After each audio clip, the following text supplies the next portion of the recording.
Hey guys, Andy N, spoken label, the amazing Lynn Walton.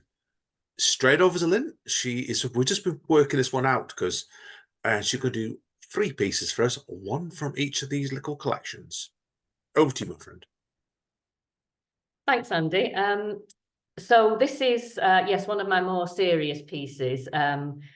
It's about a couple, really, who've basically fallen out, but rather than living in separate accommodation, they've just drawn a line down the middle of everything in the house. And that's kind of how they're living. So this is called Mr. and Mrs.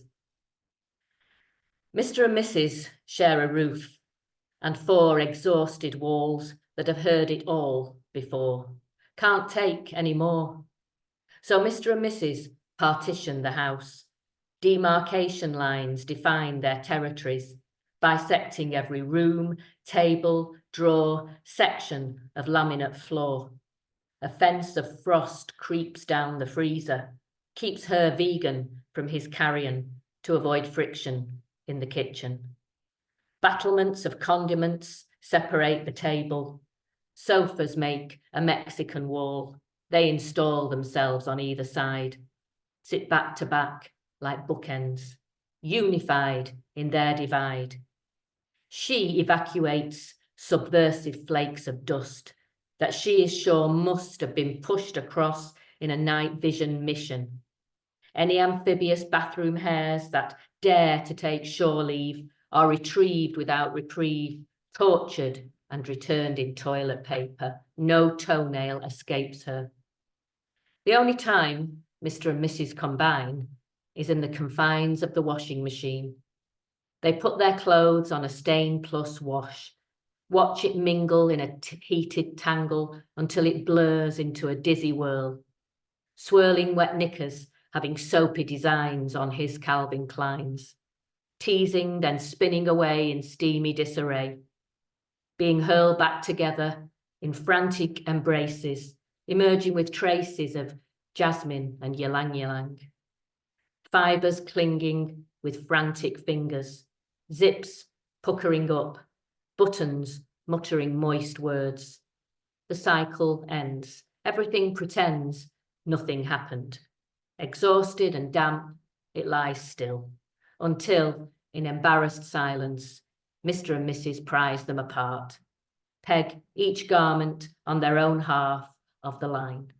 His pegs are wooden, toned with muscle, hers white, a row of clinging knuckles. The prop stops any promiscuous behaviour that might be lingering in her lingerie. She blushes as she notices her bra flirting with his Sunday shirt.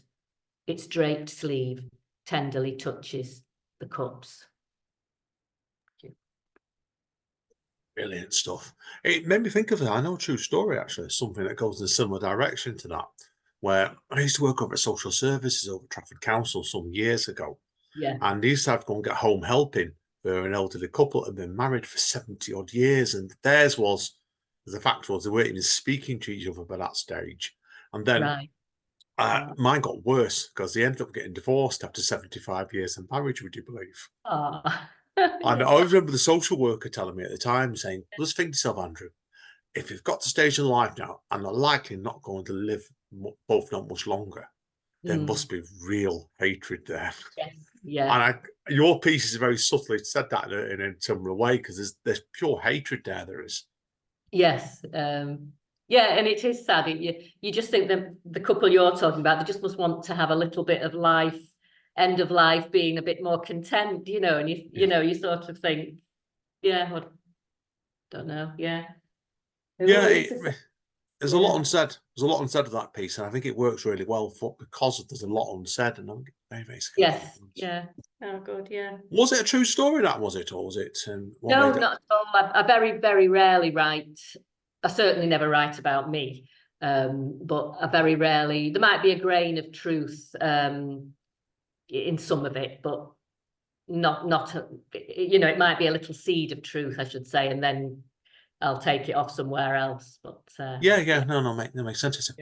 I would say it's a beautiful piece, but it's not. So it's a really harrowing, well thought, Reese. Yeah, but it's fantastic. Yeah. So, right, I'm going to shut up shop. Less of me, more of you. So back to you with piece number 2. Okay, piece number 2. So I love watching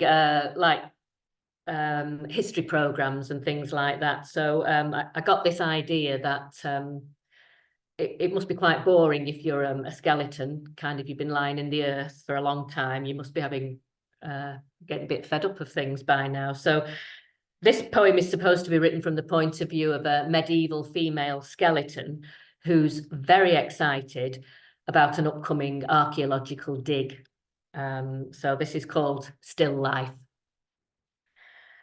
Lying in damp earth for 700 years, me, my husband, and his bloody horse, forced between us to remove the temptation of afterlife copulation. I'm bored. I try not to belittle his syphilis symptoms, but my sympathy has dwindled. So, hearing about an excavation, I get ready for some serious flirtation, straighten what's left of my dress, whip my wedding ring off, quick. My finger comes off with it. I hope random phalanges don't dampen my chances of romance. He kneels across me on all fours. His ground-penetrating radar is quite a force. Then out of his jeans he pulls his brush. I feel its firm but gentle touch, blushing the place where my cheeks used to flush. He stares romantically into my orbital cavities and wonders if I've already been plundered. I want to confirm I've latterly been a virgin. He scribbles a number on my skull. I have so pulled. Lays me on a silk white slab in his sleek white lab to reassemble me till I start to resemble me.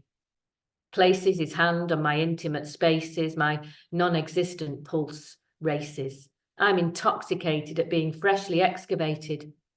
He finds my clavicle unsurpassable, my pelvis compelling. He's never seen a scapula as fabulous, a jaw as dropped, or a spine as tingled. There's been lots of activity in my subpubic concavity. It's apparently fantastically osteoorgasmic. And to keep my smile gorgeously flawless, I had pulled a tooth from one of my peasant corpses before she went in landfill with the other paupers. My classy past will show in my bone marrow. I've dieted for centuries to be a size 0, create a sensation for my exhumation and subsequent award-winning exhibition. He is sure I was short, had an arthritic knee, and died when I was over 50, but he does have the candles down dim, and the Middle Ages weren't good for middle-aged skin. Could he forget we met in a shallow grave? Reconstruct a younger likeness of my face? Computer model my legs so I'm 6'8", and then, when I tell him my name, he can take me on a carbon date. Oh, that's really clever, that, Lynn, because it's a piece where I've got the serious side but also the comical side. And that's really quite cleverly wrote. That. Did you have to do a lot of research on that piece? No, I just wanted to. Yeah, I probably did do a little bit of looking at digs and things of what might be in there, kind of thing. But mainly once I'd got myself into the woman's head, if you like, I sort of imagined being in this earth and, you know, being quite thrilled that there was this dig coming along.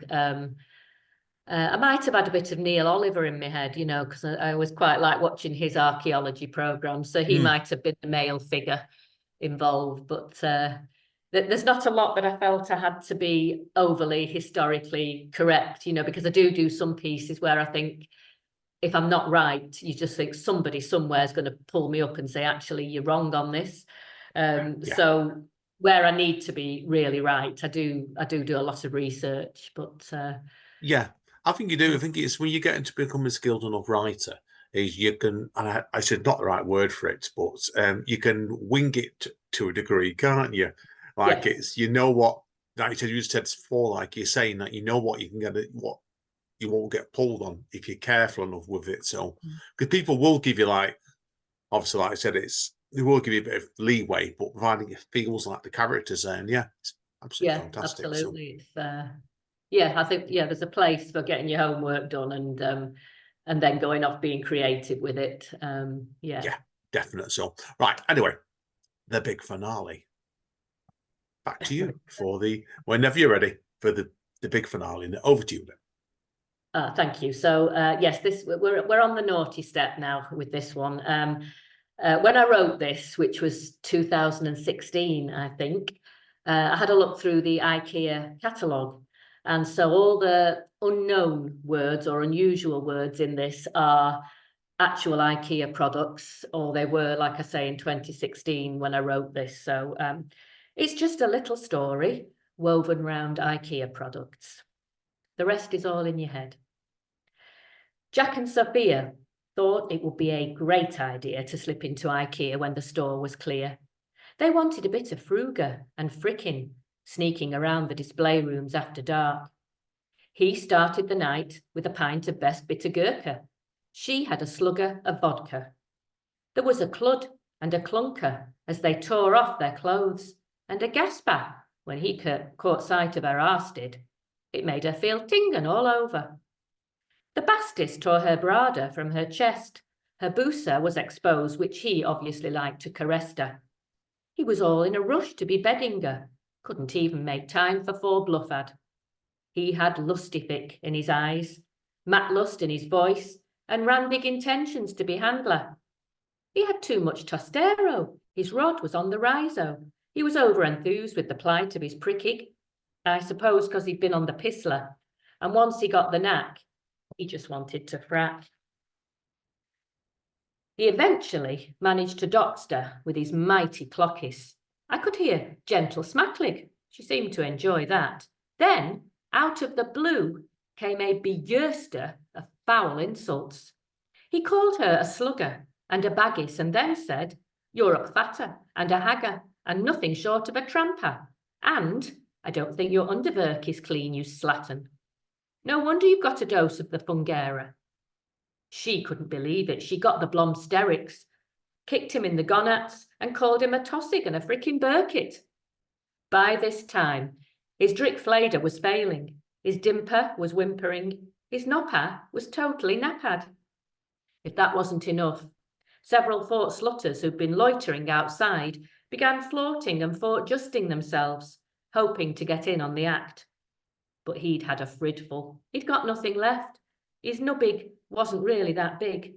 His meatballs were more squeamish than Swedish. He'd lost his rhythm after masturbating his mini Bjorn in her muffins mix. He was naxter by the end of the fractor. He just wanted to go out for a lovesig. I'm surprised she didn't go off in a stromby. He looked completely jack-frucked and totally knackerbrod. Not even a sparker remained. He was drained in IKEA, but the webcam images were clear. His new career was about to take off. The whole event just spiralled. By morning, it had gone viral. Now, IKEA can erect your flat pat sex. Quality, Lynn. Oh, I've got to say, if I'd wrote that, I would have been getting completely mixed up ever try reading that one out, because you've done so much clever wordplay with that.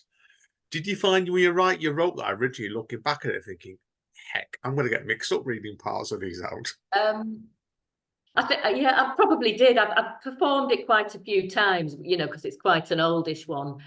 Yeah, I think I had to do a lot of practicing, but I did have a lot of fun writing it, because I just kept listing all these words, and then one would jump out at me, and I think, oh yeah, I know what that sounds like. I can make that into that, and so yeah, it was good fun to write. And there's probably a lot more products that I could have put in there, but you can't go on endlessly. But yeah, have you never been tempted to write another one setting another similar shop or something?